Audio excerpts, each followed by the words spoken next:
Saya dituduh berijazah palsu, ya. Jadi ijazah saya dari S1 dari UGM ini dituduh palsu. Clear ya, jelas betul.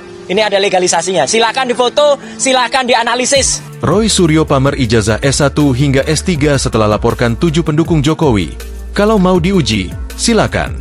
Pakar telematika Roy Suryo melaporkan 7 orang pendukung Presiden ke-7 RI Joko Widodo atau Jokowi ke Polda Metro Jaya terkait dugaan pencemaran nama baik. Laporan tersebut telah diterima Polda Metro Jaya dengan nomor STTLP B114I 2026 SPKT Polda Metro Jaya pada 6 Januari 2026. Roy Suryo mengatakan, pihaknya telah menyerahkan seluruh bukti terkait laporan yang dibuatnya kepada penyidik.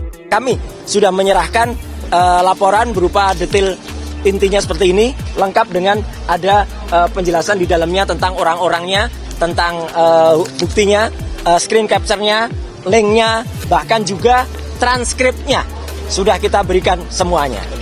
Petunjuk dan buktinya ada. Ujar Roy Suryo di Mapolda Metro Jaya, Jakarta Selatan, Kamis, 8 Januari 2026. Ia menjelaskan, pihaknya melaporkan para terlapor dengan pasal 433 ayat 2 dan pasal 434 ayat 1 KUHP baru karena dianggap sesuai dengan peristiwa yang dialaminya.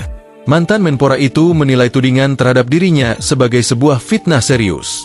Jadi ini merupakan satu spin yang luar biasa jahat ya, gitu. Karena penelitian yang kami lakukan bertiga awalnya dan didukung oleh teman-teman yang lain dari tim akademisi dan juga dari TPUA dan juga tim aktivis adalah tentang dugaan ijazah palsu yang dimiliki oleh Presiden ke-7 Indonesia Joko Widodo. Yang kesimpulannya adalah 99,9% palsu.